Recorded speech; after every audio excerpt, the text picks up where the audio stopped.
Welcome to Front Street Nome. This is Iditarod, 1978. It's about 400 people here in Front Street Nome. Two mushers, Rick Swenson and Dick Mackey, are less than a mile from the finish line, the end of the Iditarod Trail.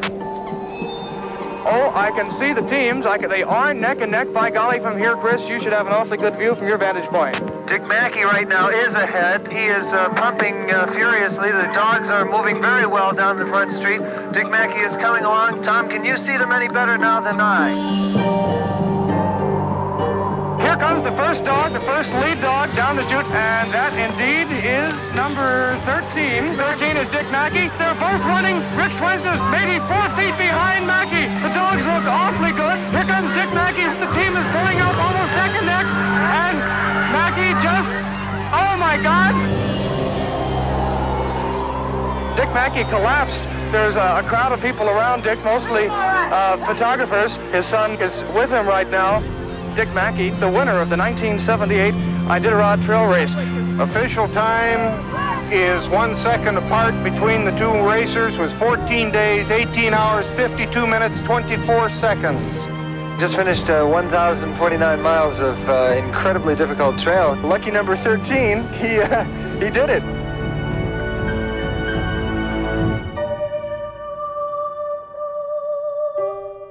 I remember it like it was yesterday.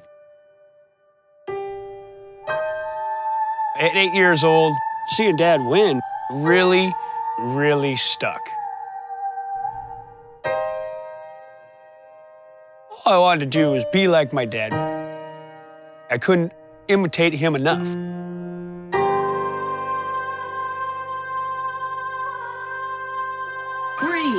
2, 1, go! He's back at it again, wearing bib number 5's Lэнsa Maki. Back in 1978, Father Dick won the Iditarod by 1 second.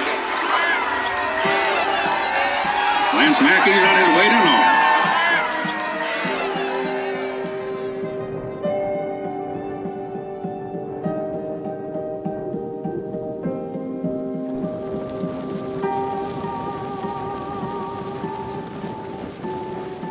That's it. All right.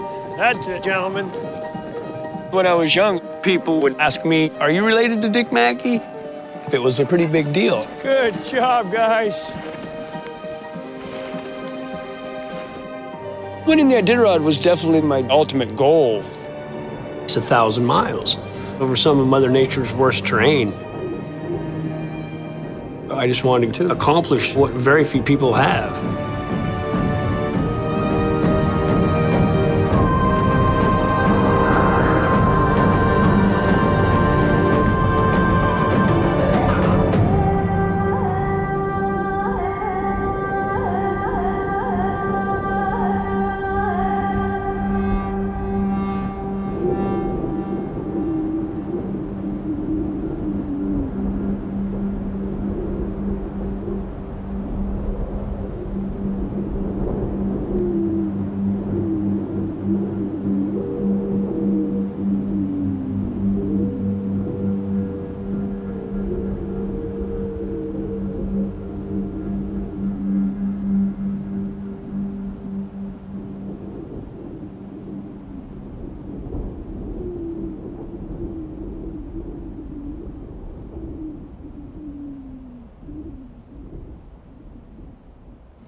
All right. Come. All right. That's it. Good boys. Welcome to Nikolai Land. Morning. I'll check your gear after you park. That's beautiful. Yeah. Hey, ready? All right.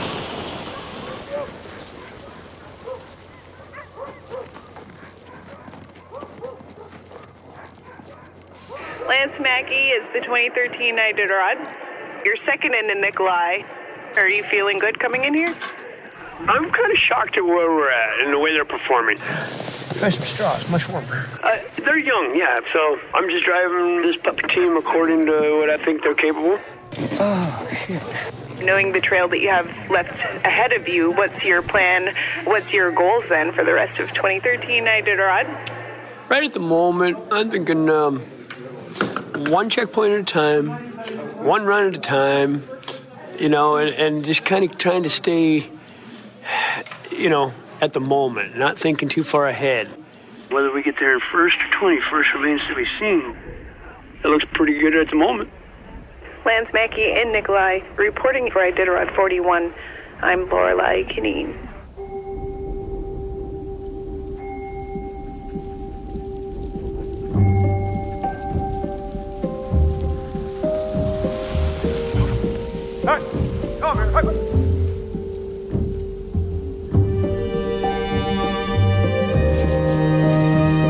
That's it. All right. Atta boys.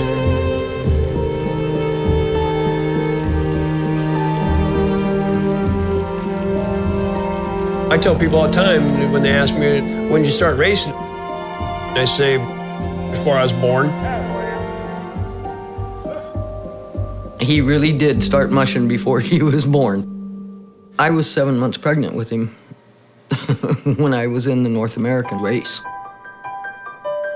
He had his little foot right under my rib cage, and every time I'd kick, he'd kick, and he was just kicking his way out. He wasn't very big when he was born. Oh, what a little terror in there. Lance grew up in a dog lot. When he was old enough to carry one of these little kids' beach pails and a little shovel, he'd be out there and he'd give them food, or he'd haul water or whatever. As soon as he was old enough, I built Lance in his own sled and sewed him up his harnesses and stuff. He entered his first race and he won it. I mean, it was great. Every waking moment, it was something to do with dogs. Lance, are you going to boot them all? Yeah. 5, 4, 3, 2, 1, go! Lance Maki is on the trail. The finish line will be where the banner is hanging up there. Other mushers always at the house. Our house was a congregating point, and he'd sit there and listen to all this conversation about dogs. It's hard to be in a room like that full of people and not feel the excitement that they're feeling or the energy that they're feeling. And I want to be a part of that. At the time, I didn't know the significance of who was in my living room. Joe Reddington Sr. was at our house a lot. That was Grandpa Joe. Iditarod was started because of a gentleman named Joe Reddington who saw the sled dog disappearing from the native villages of Alaska, and he didn't want the sled dog to disappear from the state. And so he started this race to make sure that those villages would keep the sled dog intact and that Alaska wouldn't lose that part of their history. Joe and I wrote down what we thought the rules would be. The first one was that the race will start on the first Saturday of March at 10 o'clock in the morning, regardless of weather. The Iditarod is 1,000 miles, and it starts in Anchorage and it goes all the way to Nome. It goes up over the Alaska Range, some of the tallest mountains and peaks in the world. It goes through the cold bake of the interior before it hits the Yukon River, and then the Arctic coast, the Bering Sea coast. The rules are pretty bare-bone jungle rules. No assistance. You can come into villages, you can take advantage of hospitality, but there's no pit crew. The winner will generally do it in less than 9 days now, with mushers out on the trail for 14 to 15 days. I've seen broken bones out there. These people defy common sense. They defy the average laws of toughness. The very first year, they didn't know if anybody would even get to Nome. You know? And when they left, we didn't know if we'd ever see them again. I'm proud of the fact my dad was involved putting this event together. This is Lance's second junior Iditarod. He is 15 years old. He's one of the famous Mackey Iditarod clans. All Lance ever knew was Iditarod. That's all he knew. Lance Mackey! All right, Lancer! 86th junior Iditarod. Don't let nobody get in front of me, Dick. All right. The Mackey boys. Those two were always up to something. What one didn't think of, the other did. We couldn't get away with nothing. You know, they always say Mom knows everything. Well, you best believe they do. She would catch us doing things sometimes that we weren't supposed to be doing. Sure enough, here she'd come. It's Mom. I started flying when I was big enough to reach the pedals. Dick bought me an airplane for Christmas. I just about killed myself in it. I was safe. I mean, I never cracked one up, and I didn't, you know, I never had... I went through the trees one time. Mom's always been more or less a tomboy. She always had short hair, kind of looked like a guy. She had no problem digging ditches and banging nails or whatever. She used to take us down to the airport and just watch planes fly, landing and, you know, touch and goes and all that. And, you know, our big thing was, what kind of plane is that? I remember one day, she took us down to watch the airplanes, but it was odd to see Mom drinking beer, you know, 10 o'clock in the morning and driving for one, you know. So something was that. It was real quiet. I was sitting there watching these damn airplanes take off, and she broke it to us that her and Dad was splitting up. He wouldn't be coming home.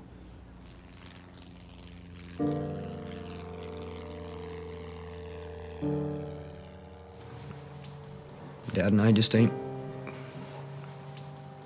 Dad's not gonna live here no more.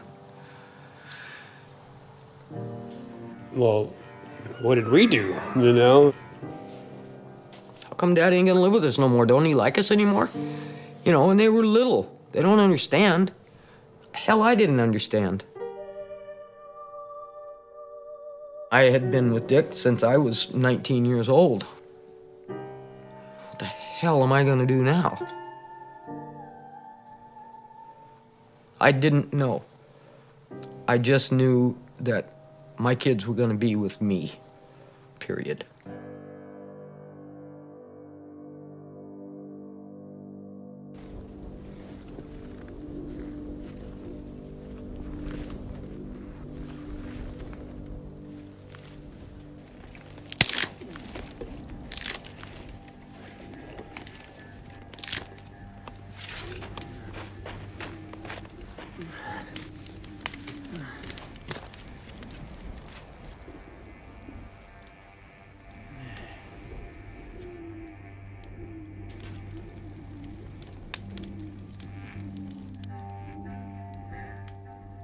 I felt like my dad abandoned us. You know, he'd send money for dog food or whatever occasionally. I say occasionally, he probably did it every month. My mom used it for bills if need be, you know. It was just a struggle.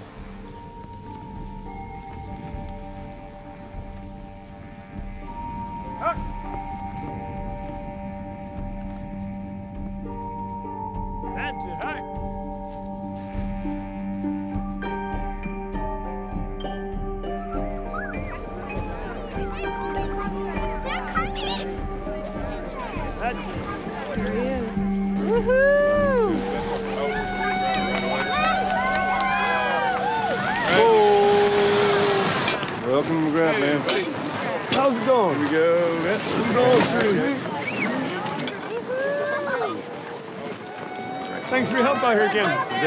Hey, ready? All right. Let him go. Let him go. Let him go. All right. All right. Hey, get up there. Somebody stand there for a second.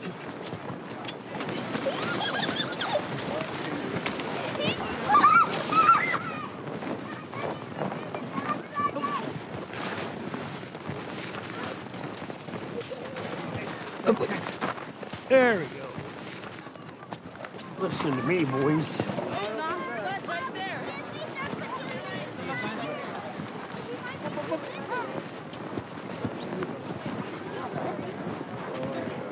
There you go, baby. Right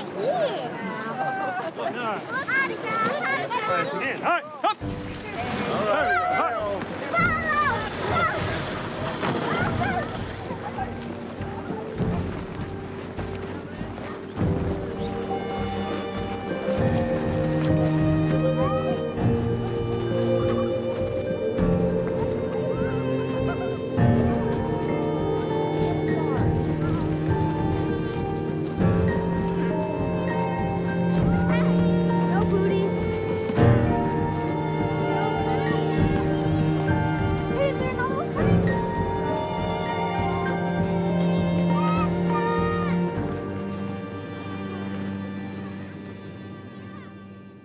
I wished I'd have spent more time with the kids. Hell, I was off working. You get home from work, you eat, Come on. Dad. then you go run dogs, okay? Then you feed them, then you go to bed. Then you get up the next day. When were you going to spend time with your kids? Weekends, okay? And what did you do then? Dogs. You want to be a part of it? Come on, kid. You know, that's just the way it was. I knew the personalities and quirks and in and outs of my dogs better than I understood my children.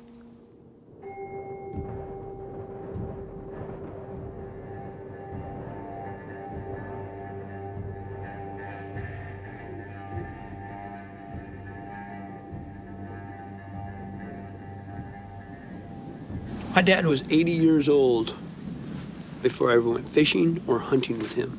Living in the state of Alaska? Are you kidding me? As soon as my kids were old enough to walk, I bought them a fishing pole and a gun. We went camping, we go hiking, we go rafting.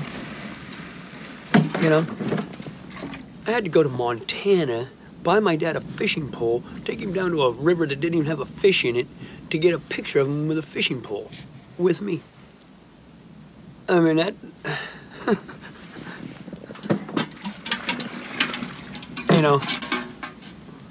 And you know what he said? I reminded him of that not too long ago. You know what he told me? I've never been much of a fisherman.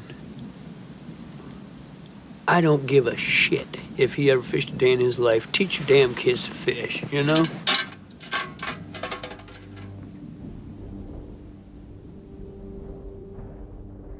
I still don't know him the way most kids should know their father. You could sit here and tell me that my dad was a good guy and he's just trying to make a living and provide, you know, whatever the case may be. But none of that stuff even registered to me. All right.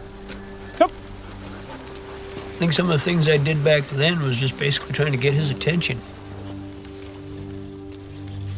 The way Lance dealt was, I'll just turn into a little jerk, you know, because now I'm pissed off at the entire world. I'm mad at Mom, I'm mad at Dad, I'm mad at life. Yep. Hey. Rebel's an understatement. I went crazy, doing stuff no parent would brag about their kid doing. Up. All right. There was many of weekends I'd get put in jail for minor consuming. Drunk in public. I can get in trouble because Mom's gonna bail me out. And I'll never forget one time when they called her and she's like, let him sit there. I can't take off work. I'll be there if I can get there, when I can get there. And they come back and they told me that. Oh, sorry, you ain't leaving today. What? Oh, your mom said she ain't coming. I'm like, bullshit, you know, Mom's coming to get me, she always does. Well, not this time, boy, you know. 3 or 4 attempts at high school and still a freshman. My mom knew that there was something going on, didn't know exactly what, so she put me in a drug rehab. And the drug rehab kicked me out.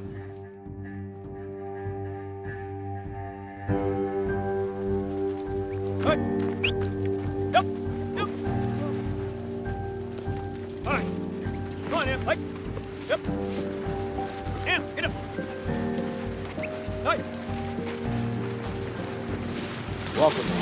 Good to see you, man. Good to see you. You won yourself some gold? Yeah, that's worth the efforts, I think. You know, the dogs deserve it more than I do. Welcome to Aiditarod, Lance. Holy cow. He's been in here for about 4 hours now. He's still trying to perform, but he was just, come here. He wasn't so enthused about this whole mess. I think maybe just a good meal, a good rest, and he might just be a whole different dog again. You're not sure about this stuff, are you? You're gonna tell me if you want to go home. I gotta run this team according to what it's capable of doing, not worried about what's going on behind me. And if I happen to get to know him, and there's nobody in front of me, I won. Lance, congratulations on being the first to reach the halfway point on the 2013 Aiditarod. On behalf of GCI and the Aiditarod Committee, it's my pleasure to present you with this year's $3,000 worth of gold nuggets. In addition to the gold nuggets, you'll get to keep this trophy, and we will also add your name to the permanent halfway point winners list, which is in the Aiditarod gallery. So, making sure you got it all out of there. You get to take it home. Congratulations. That's awesome. Thank you. As much as I'd love to stand around and count them, I'm gonna leave that up to you, and I'm gonna take a little, cat nap. Go see you gentlemen shortly. You earned it. Thank you much. See you soon. Good night, Lance. I've only slept 1 hour since the starting line. I don't know how people do this shit every year. Oh, that feels so good.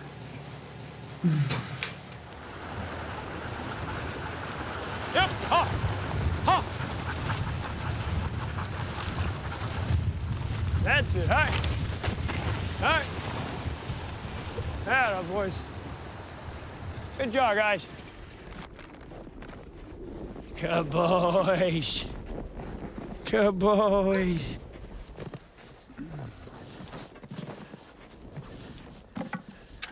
Yeah, look at that.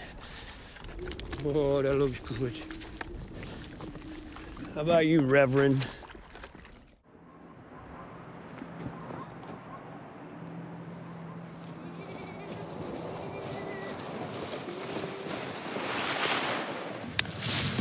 Who do you want to win?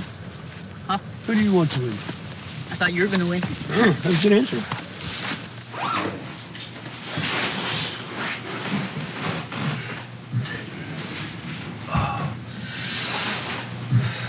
Yes.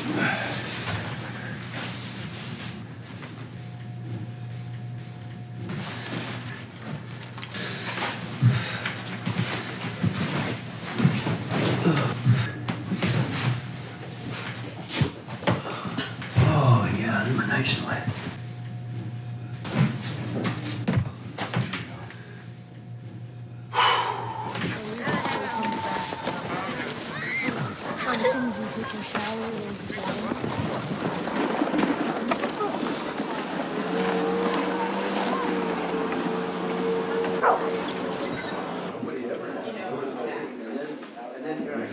I stopped more on that run than I stopped the whole damn race combined. Okay, good enough for me. I drop a dog in Aiditarod, and when I leave, he's the only one barking and screaming to go. Everybody else was just, they got up and we marched out of there. Yeah. I had to, before I even left, I went over and said goodbye to him again. Just, I'm sorry, you're the one who told me you wanted to stay. Yeah. Now you're here. Now you're telling me you want to go. Yeah. Separation anxiety. He stood up the whole time. From the time I dropped him till the time I left, he never laid down.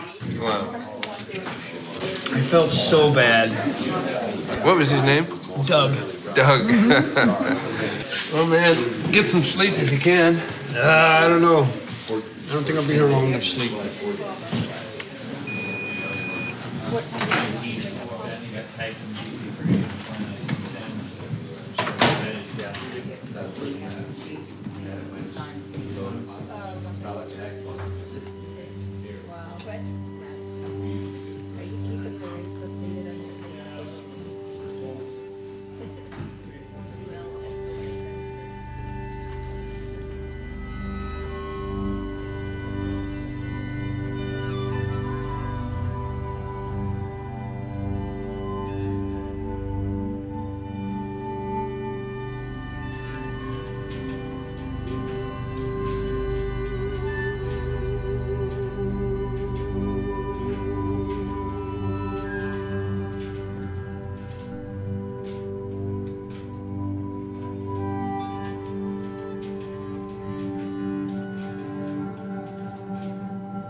When I was 15, Mom was frustrated and over her head on what to do, so she thought it would be a great idea to send me to my dad's truck stop in Coldfoot.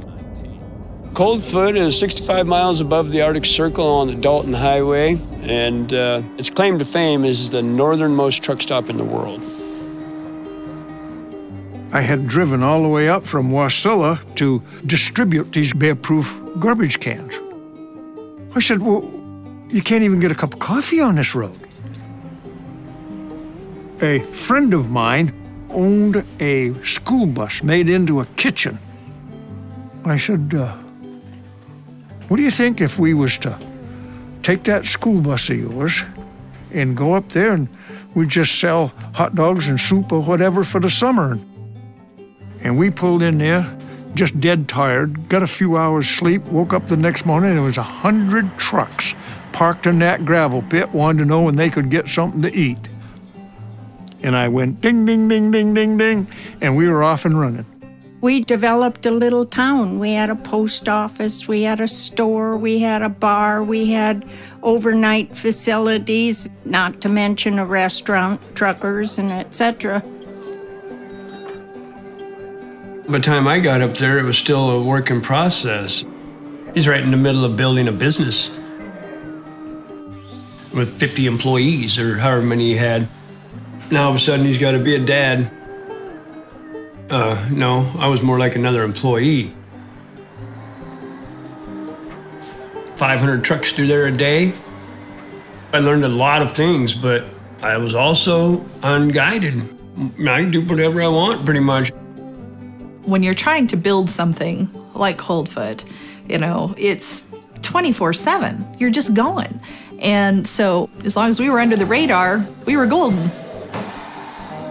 I would go out and, you know, bucket of water and a squeegee when they pulled in and washed their windows and their lights. And I found out which ones would give me a bud or something else.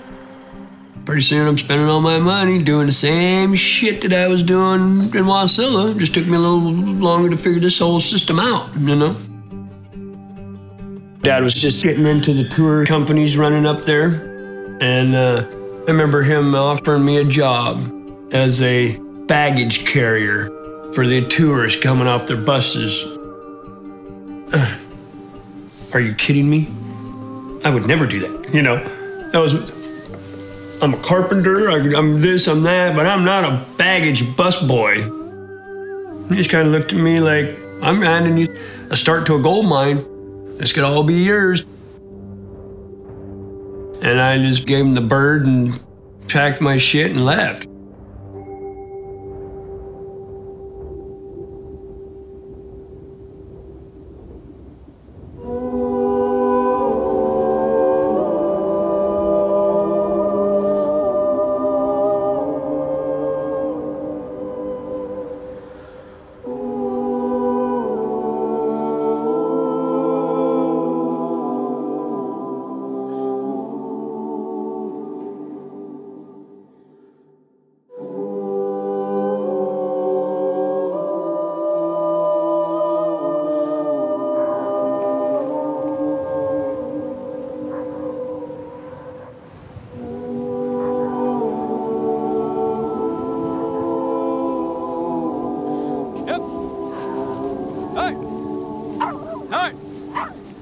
That's it. Good, boys. All right. That's it. Good job, guys.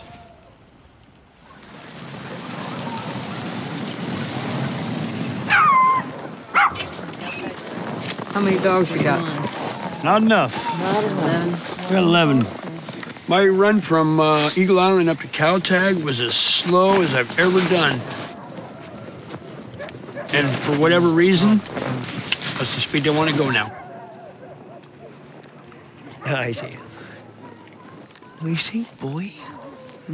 I've been breathing cold air on an exposed tooth. I was eating fudge that had nuts in it. Not the most pleasant feeling. At least I saved my tooth. I almost swallowed the damn thing. I've been dealing with my teeth for years now. Oh, pretty hard to get to a dentist at the moment. I just need some Advil and a bottle of Crown Royal. Okay, that'll work. Oh, but everything feels so good on it, I'll tell you. I'm sure it does. Says take one tablet by mouth, 6 to 8 hours. Okay. Thank you. My teeth are falling out. My toes are black from frostbite.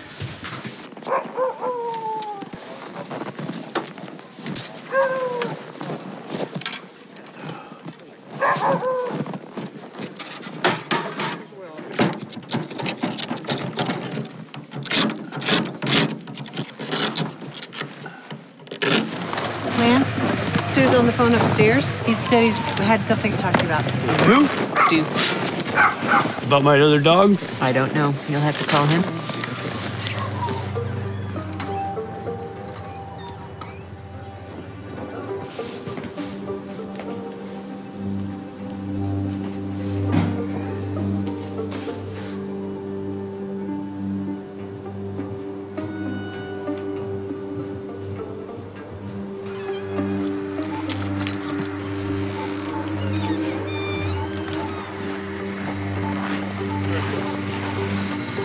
Hello, Stu. This is Leslie from Caltag. Is this you?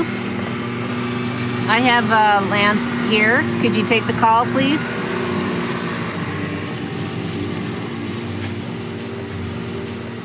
Doc, how you doing? Yes, sir. Tell me the news.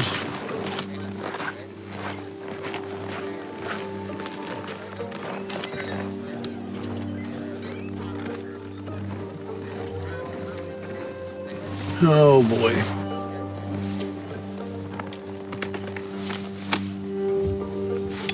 Are you there? Hello?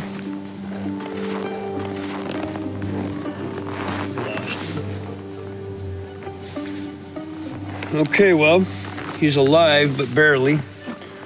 He has an ulcer. He lost a lot of blood.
There you go, precious. You show that's done, Rev? Mm-hmm.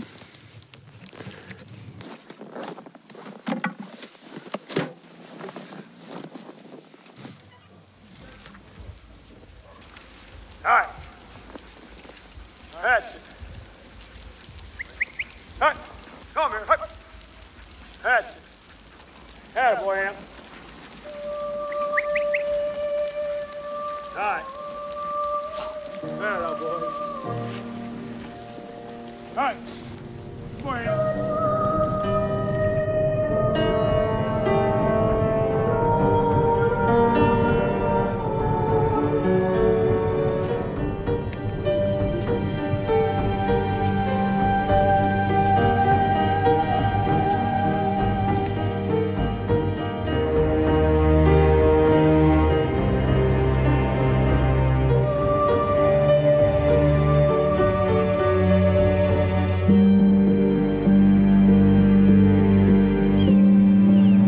When I left my dad's truck stop in Coldfoot, I was pretty adamant about not going back to my mom's.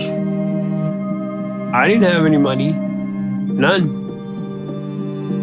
I had nowhere to go. I ended up getting a job down in Kodiak,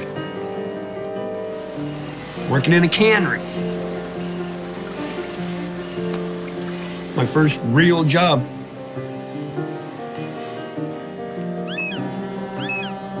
Kodiak was one of the biggest boom fishing towns in the state of Alaska at one time. And yeah, there was millions of dollars coming in and out of there in months at a time. I ended up getting a job on the boat called the Mariah. I'll never forget getting out in the middle of the Bering Sea when it was pitch black in the middle of June. You can hear the wind. There's a snow squall. The sea is about 35 feet. We're not getting a whole lot of sleep. We are getting our asses handed to us. I went up by the wheelhouse where nobody else could see me out in the blunt of this storm. I knew I was dying. I wasn't coming home. And I sat there and cried. I got my shit together and I went back down, finished out the trip, and I made like $5,500 that month. I was rich. Holy shit, $5,500 for a month? Oh, I forgot all about how miserable it was and how cold it was and how tired and how hungry. Oh, buddy, I'm going back now. I could hardly get a dishwashing job, but now I could go and make 50, 60 grand in no time. Then it was also justifiable to come back to town for 3 days and spend $2,000 partying. I was hooked right there. It got worse and worse with the more money I made and the more people I met. It wasn't a healthy lifestyle.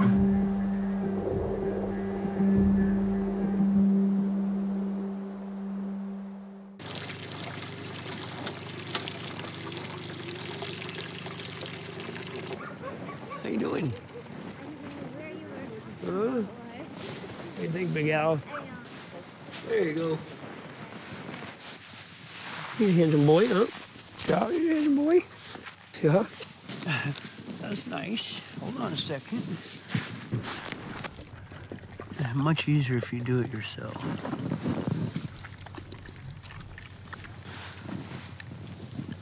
He just wanted some company. When I got here, Larry asked me if I wanted a pizza, but I didn't know he was going to go make it and bring it down. Or just came out of the oven. Oh, it's hot. It doesn't get any better than that right there. I'm not sure how many people got pizza brought to them.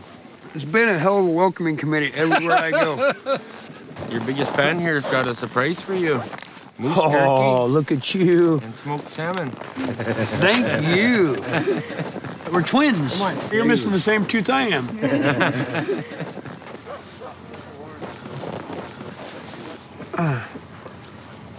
I don't have many teeth as it is. It sure sucks not having another one.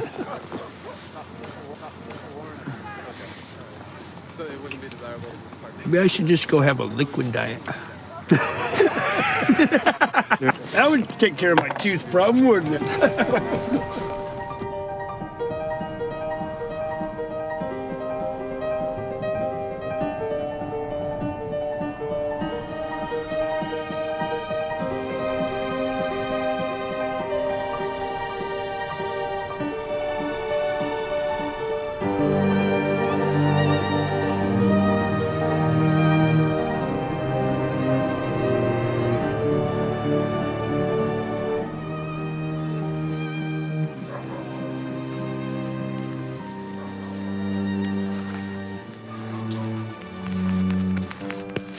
You're almost there. It's been the slowest trip ever. Yeah. I mean,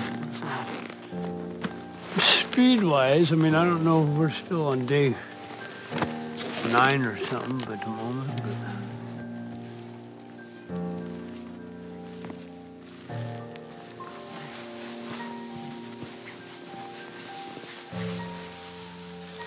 There you go.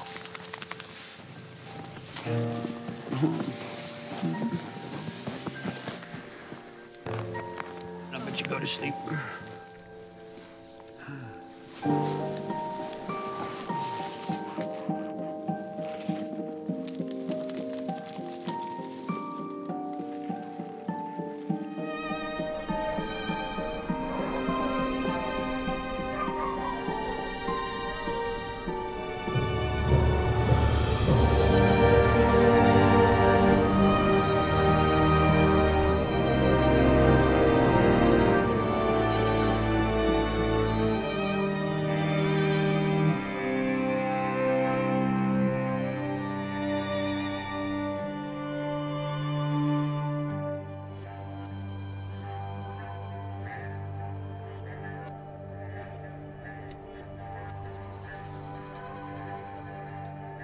I ended up meeting this gal, Tanya. We were both on a dead-end street with dead-end relationships. She had 3 small kids. I needed somebody to help me straighten out my life. She needed to have a father figure around for the girls. We felt we could help each other.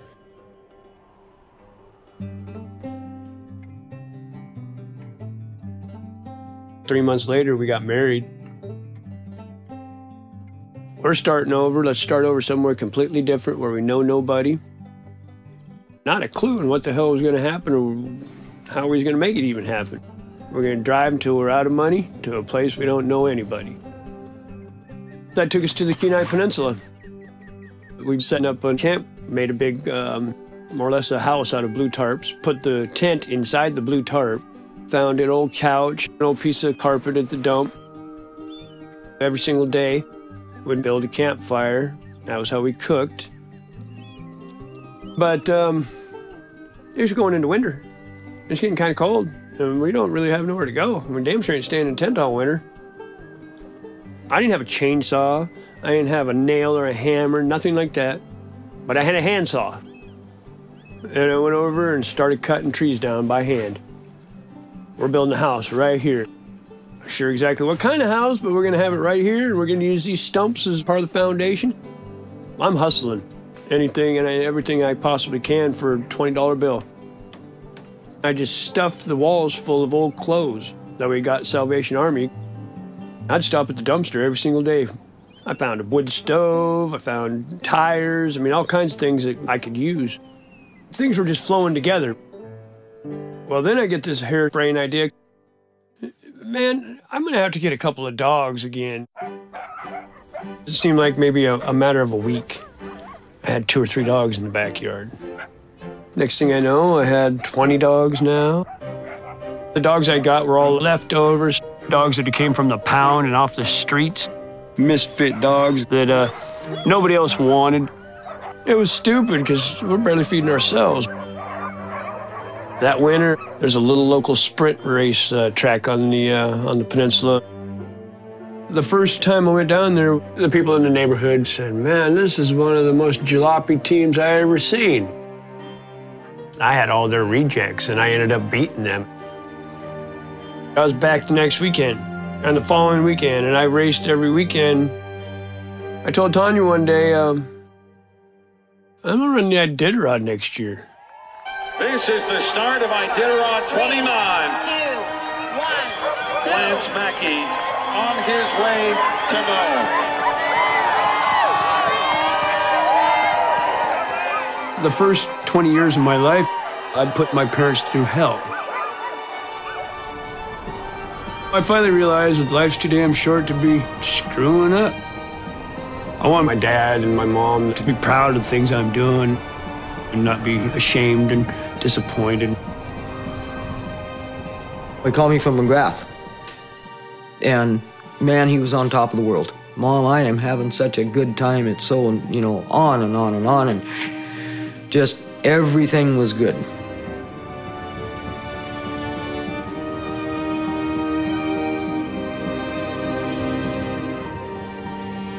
He got to Caltag and he called me again.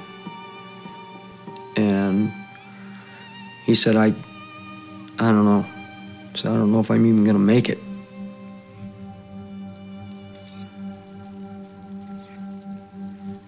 I remember going from Caltag to Unacleat, and I heard these wolves behind me. Ha! Yep, ha! Ha! No! No! Maybe I was hallucinating, I don't know, because I never did see them, but I remember turning around real fast. My eyes went dark and I hit the deck, basically. I didn't know exactly what had happened, but I was not feeling right. Since he was a little boy, never, ever complained. He had strep throat one time with 105 fever. How you feel, Lance? Fine. I knew something was up. Prior to going into the race, I had this little lump on my throat. They kept telling me that I had this abscessed tooth. Gave me some painkillers and some antibiotics and sent me on my way. As I continued to know him, this thing started growing rapidly. It went from the size of a pea to the size of a softball in just a short couple of weeks.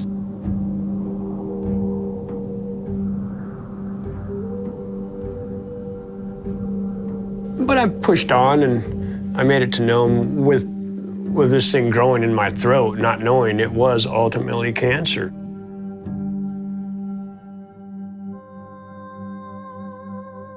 The doctor, he just looked at me and says, "Lance, I'm sorry. I am telling you straight up, it's serious." There was really a slim chance that I would even pull through this. It was wrapped around some of the main things, cutting off circulation to my brain. You know, I mean, every time I turned around, they might as well have been talking Japanese because I wasn't understanding these terms and all the things that they said was not going to happen or the things I wouldn't be able to do. And, you know, I would never race dogs again. I probably wouldn't have the use of my right arm. I could be mentally challenged afterwards because of the whole operation. And, I mean, all these different things were just like, whew, right over my head.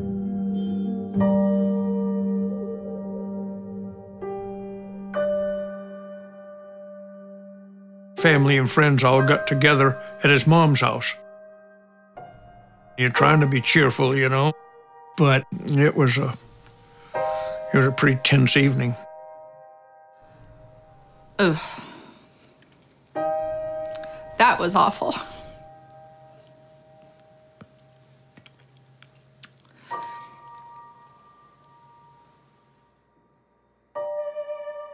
I just gave him a great big hug, and we all just kind of went through the motions until it was time to go to the hospital.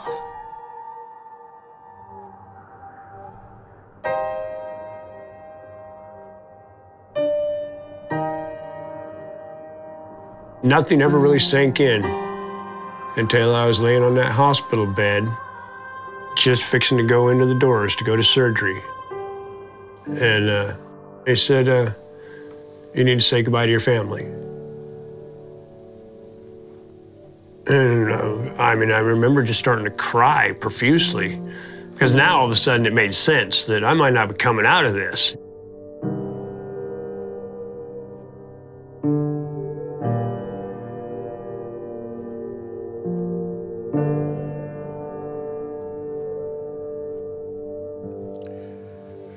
The doctor finally came out and said, he looked me right in the eye and he says, well, he ain't pretty, but I got it all.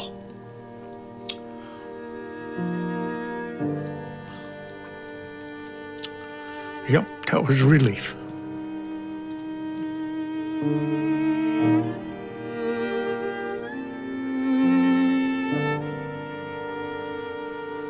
The dogs, they absolutely knew that I was sick. I missed them and I needed them. On the weekends, my wife and my kids would come to see me. They would sneak a dog or two into the hospital. The first time it happened, I cried. Then I couldn't wait for it to happen again. And I cried even harder the second time. The radiation treatments they were fixing to give me were gonna not only kill the saliva glands, but there would never be enough saliva to produce protection for my teeth. And inevitably, they'd be rotten and falling out. Shit, there were only teeth to take them, you know?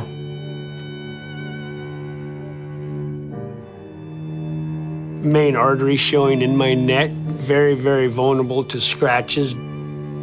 They told me flat out, if you get a tree branch that pokes you in the neck and pops that open, you're gonna bleed to death. If you get a dog that jumps up on you and scratches you with a toenail real bad and pops that open, you're gonna bleed to death. And I was warned, in fact, I was told not to ever race dogs again because I'm setting myself up for, you know, death, basically. But I'm stubborn.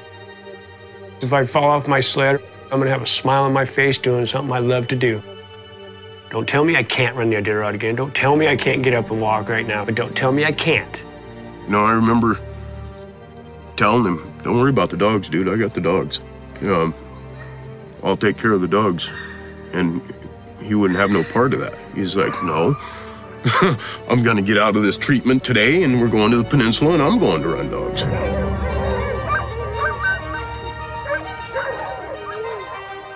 I thought he was an idiot, but I also knew that that was really the only thing keeping him going.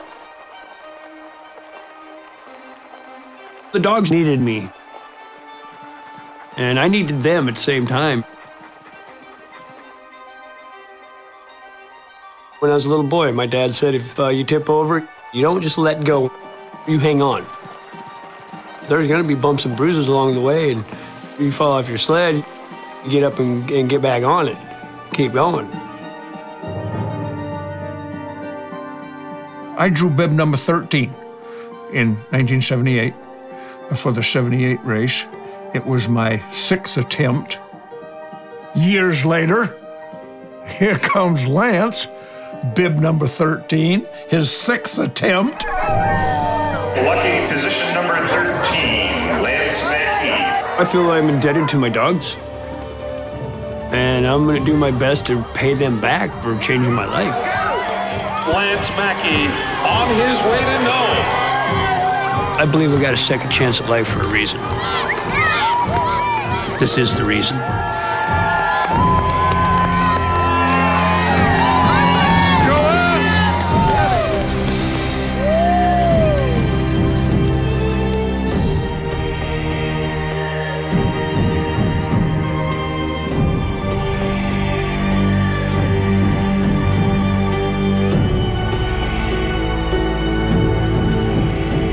We barely got going, and we had a major setback. Right down the creek, right on the ice.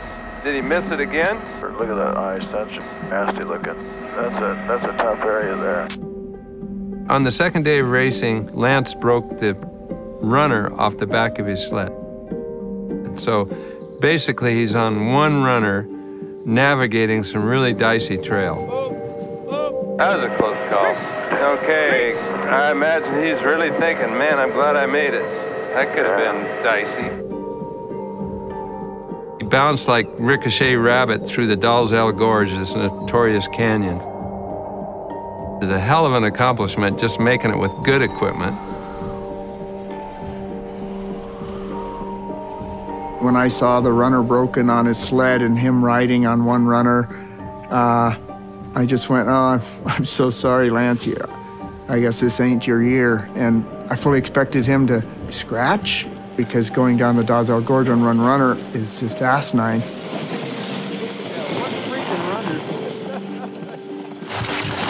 I had it all bolted into there. This was like so. It was working pretty good. It actually held up about 2.5 hours. When I got it done, I was making the joke, I don't need another sled. This will make it to Nome. Right. Oh, what a wreck. I imagine he's going to really be glad he got through here in the daylight. Oh, yeah.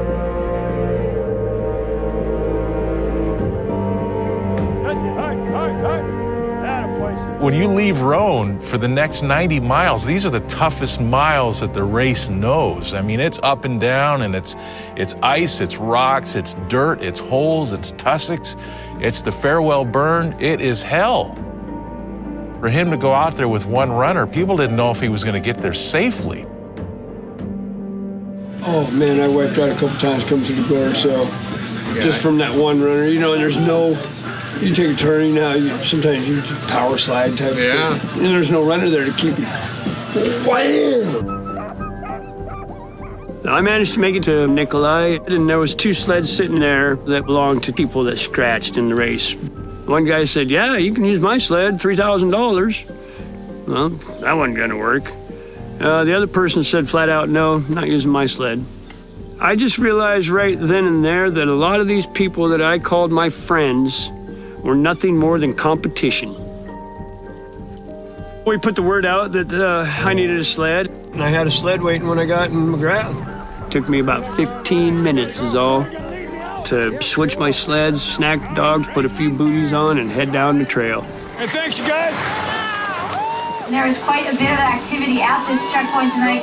Lance Maki in here about 8:30. He switched out his sled, headed out. Lance Maki, man, is he ever moving good. That one in the lead, Larry, he's, you know, really the heart of the team. Larry's real serious and figures it out, knows where they're going. Lance always said he's the brains of the team. He says Larry's smarter than he is. The dogs are exceptional. The only problem I have is taking care of myself. Look at that finger. Oh, it just kills me. He's had constant problems from radiation, nerve damage, and I mean, how many people go from one doctor to the next begging to get a finger cut off? I have some side effects from the cancer, no doubt about it. And one of the main ones is the circulation in my toes and my fingers. My index finger on my left hand got to be very painful all the time. So I went to the doctor and I asked him if he could remove my finger. He said, well, let me tell you what.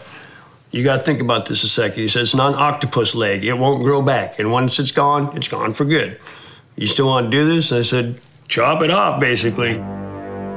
Lance Maki is now 40 minutes behind, which is a lot different than we saw yesterday when we estimated he was like 2.5, 3 hours behind. Momentum and times have really changed in this 2007 Iditarod. He's really bucking. It wasn't until after he left Unaclete, or maybe even when he got to Shaktulika-Koyuk, that, hey, he might pull this off. I got to get there. Here's a look at your leaderboard right now. Lance Maki's on the attack. He's in first place. Lance Maki going after it, huh? Lance Maki, the leader of the Iditarod, and man, is he ever moving good. He's really putting the hammer down. He isn't playing cat and mouse. He's just saying, I'm going to take this race over. The only thing that keeps really running through my head is my dad. I don't know anything else in the world that I could do to make him any more proud.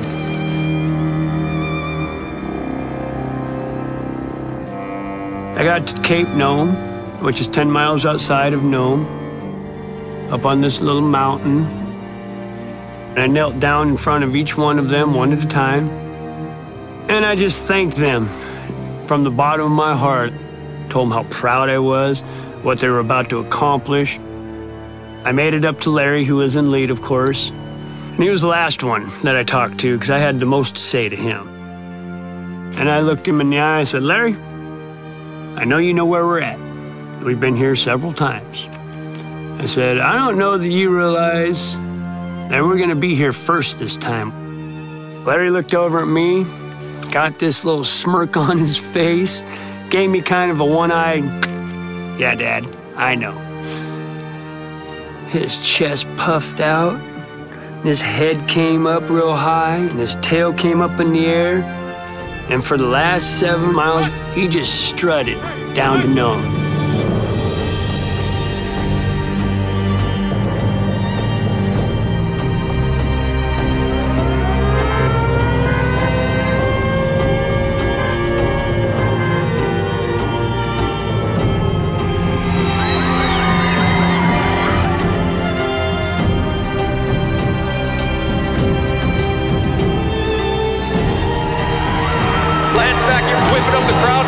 His hands.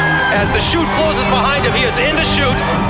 Coming up past City Hall, Lance Maki and his comeback kettle coming back. This is Lance Maki, your Iditarod champion.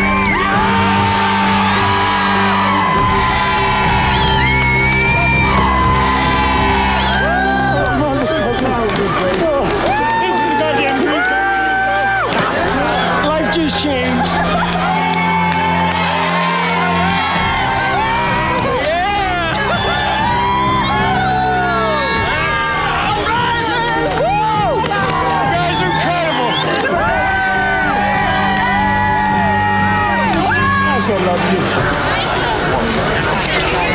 Why is it so important to the Mackey family? Why has this event become so much about your family and its definition? Well, it's our lifestyle. It's something that we breathe, eat, and sleep. I mean, this is what we do. You know, my dad got me hooked in this sport. And I'm so proud of him not being a warrior or a line clerk or something like that, because I don't know if I'd follow in his footsteps. This is my passion. And it is very important for us for me to be successful and make my father proud, you know? Lance, your father, he's not here tonight. If he was, right now, what would you say to him? I don't know if I can talk. You can be a proud man. No prouder than your mom. He ain't no prouder than your mama. Dreams do come true, Mama. He ain't no prouder than your mom. I know. I'm so happy to see you. Oh my God, Mom.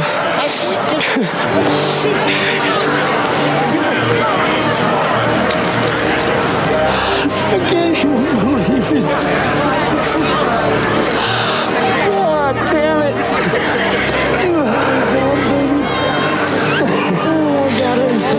It was a vision with a dream. I knew. Oh, I did. They did it. They did it too. Lance, we'll check you in. That's the one right there, my brother. Oh, you're so good.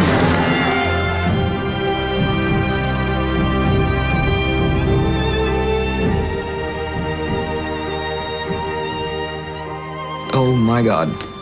My son just won this thing. That was the best win, I think, in the history of Iditarod.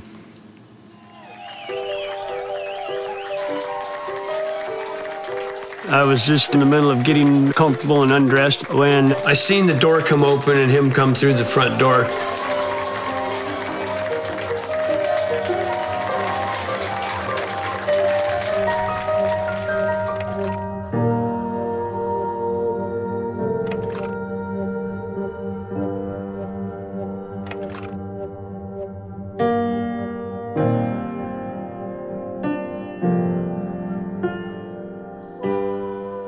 He said, I've always wanted to be like my dad, and now I am.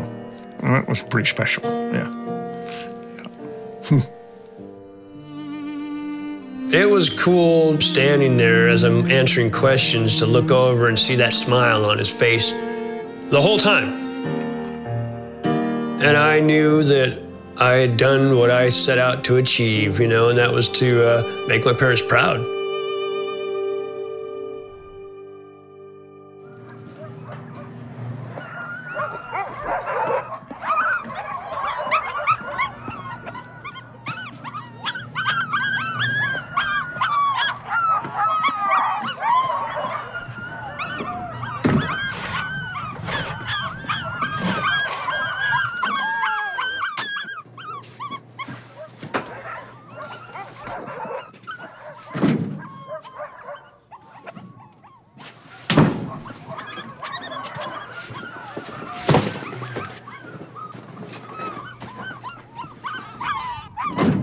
He's a guy that didn't get any respect leading up to the day he won, and then he still had trouble garnering respect from his peers once he did win. The first thing that the competitors were saying was, oh, he got lucky.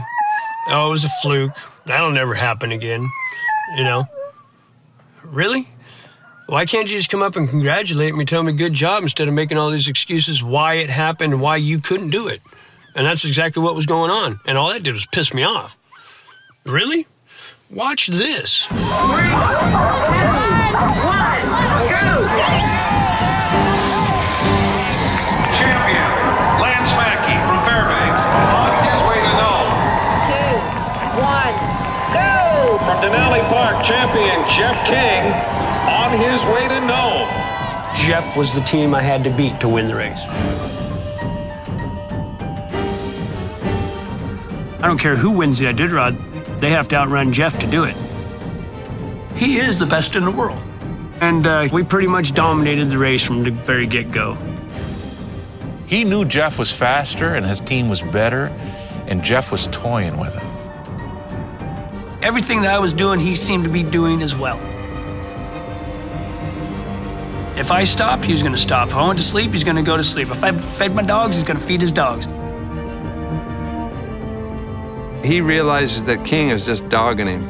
He's going to dog him, let him break trail, just be his shadow, and then in the last 100 miles of the race, he's going to take control and win. He's been doing this since he started racing. You know, hang back, and catch you on the coast, and you never see him again.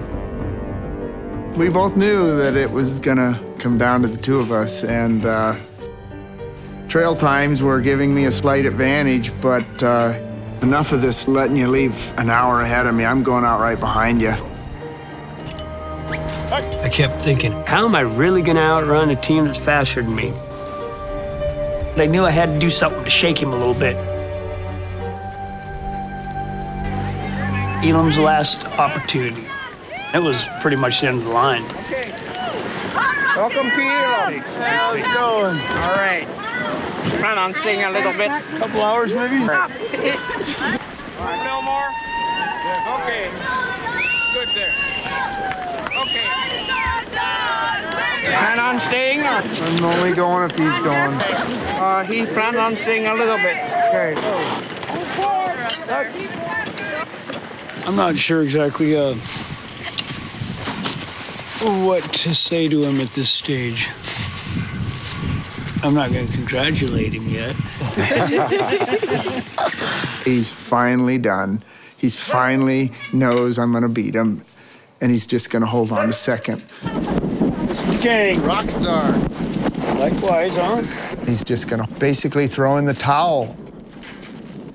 I go in. I drank 2 big family-sized cups of coffee. Then I went and laid down. He went and laid down by the door, put in some headphones, and went to sleep that fast.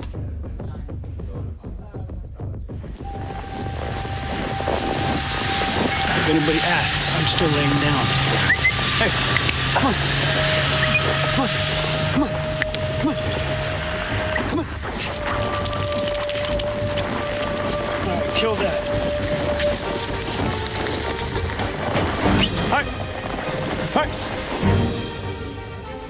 When my eyes opened and I made eye contact with some of the people in the room, they looked like they had seen a mass murderer, and I realized I had been duped. It's quite a crowd out here, as you can hear, very boisterous just before 3 in the morning, but that's not stopping the Gold Rush City from welcoming Lэнsa Maki to Nome for the 2nd time in a row in first place.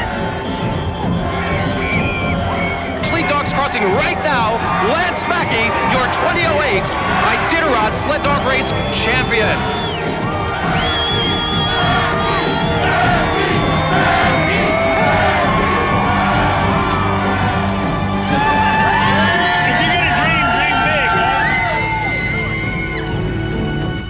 Thank you, Lance. Good luck in the race. Thank you. Have a great night. Thank you. There you go. Ah, there it goes. Thank you. My pleasure. Thank you, ladies. I appreciate you being out here. This race wouldn't be Iditarod, I think, without Lánsa Maki. How you doing, young lady? Good. You excited about the Iditarod? I knew you when you were nobody. You weren't. Come on now. I've always been damn somebody. Famous. Shut up and give me a kiss. Lánsa Maki and his comeback kennel coming back for a 3rd consecutive victory. This is Lánsa Maki, your 2009 Iditarod champion. Lánsa Maki! I didn't really think all this was going to become of it. I honestly didn't. I'm not just running dogs to become noticed and to win the Iditarod. I love spending time with the dogs. I love Alaska, and I love the people in it.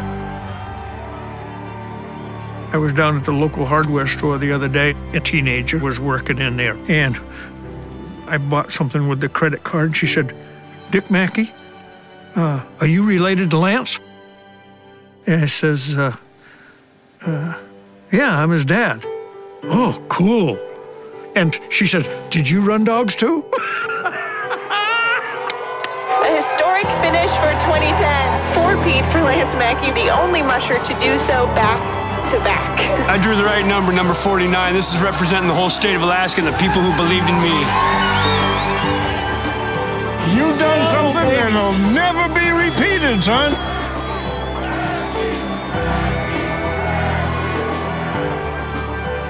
4 in a row will never be done again. This is the greatest accomplishment that this sport has ever seen, and it's the greatest accomplishment that the sport will ever see. Ever, period. Done. End of story. The greatest thing has already happened.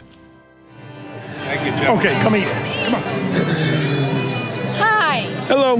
You're eating, I know. Not yet. Well, I'm sorry. No, Lance. Just, you gotta say no, but after me, okay? Thanks, Lance. You're very welcome. Salad now. It's nonstop. Everybody wants a piece of him. I think success always comes at a price. His marriage to Tanya probably is a casualty of the success. Well, welcome to the Aiditarod. What a hero I'm gonna be when I go home. Lance Maki. This is a name you should remember if you're interested in dog mushing. Look over here to the right. The man himself is going to be our guest today during the time that you're on shore. Small little test. When you get done with your vacation and you go home and see your dog, lock it in the closet with your husband or your wife for about an hour, and go back and see which one's happy to see you. Lance Maki. They don't get much more Alaskan than that guy. I call him Hollywood.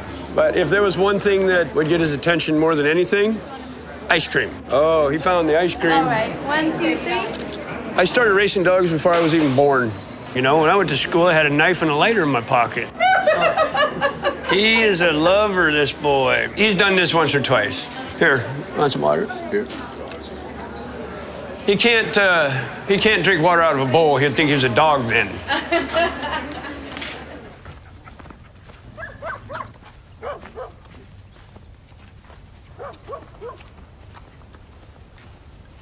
I spent, a fair amount of time fighting with my ex-wife, and I would get on a sled and go for a ride.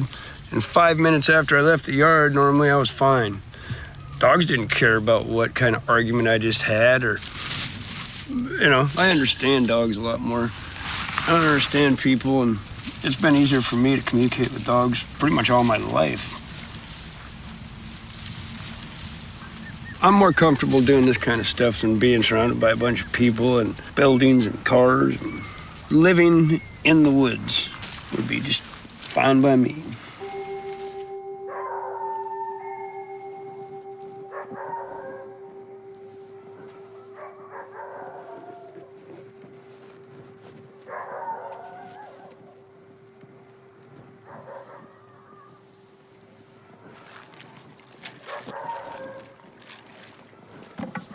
Warm out, huh, guys? All right. I think that's everybody. That's everybody.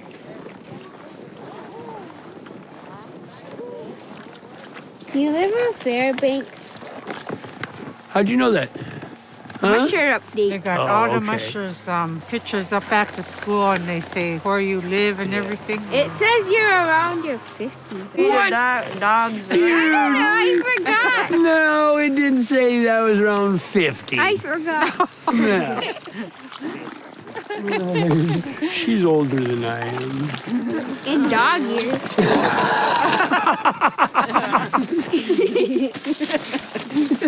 Oh, you make me laugh.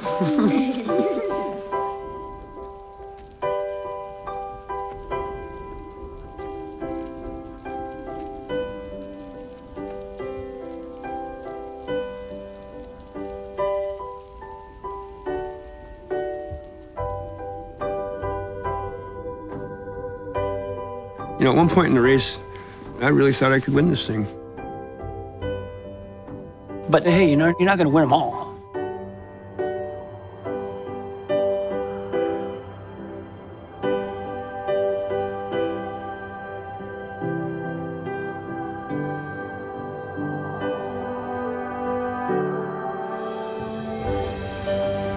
All right.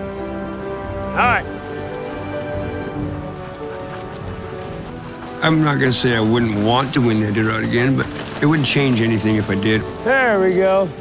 That's it. I just want to go have fun with my dogs. Atta boys. Good job. How about you, old man? You want some? Hi, big Zippo. Hi, big Zippo boy. Hi, pretty girl. You get some loving, too. I didn't forget to You can't kiss me like that. No. All right, munchkins. All right, little munchkins. Yeah, I told you to bring you. They are all my best friends. Every single one of them. Come here, babies.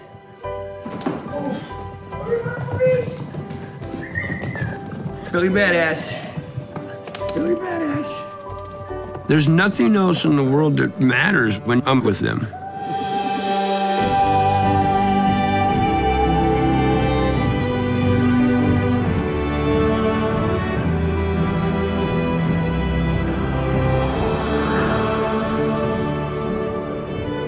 Most people think we're alone when we're out there in the middle of nowhere. There's nothing more enjoyable than being out with your best friends. That's it. That's it. That's my boys.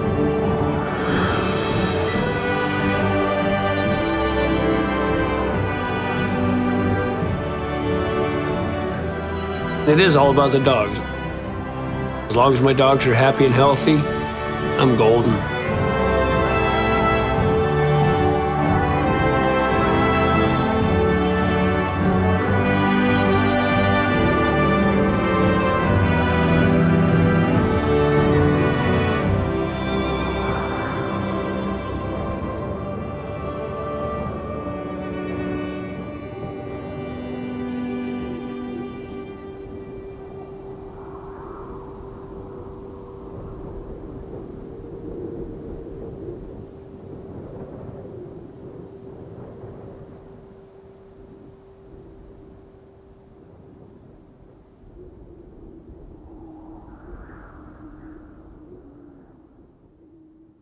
I know you haven't had enough attention today.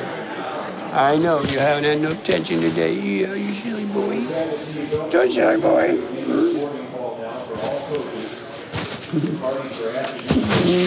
Yeah, you're a good boy. You're a good boy.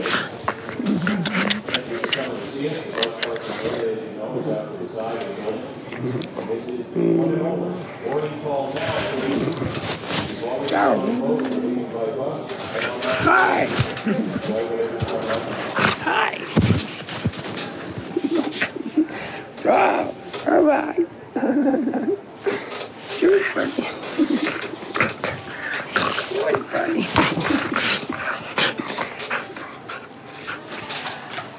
Is that all?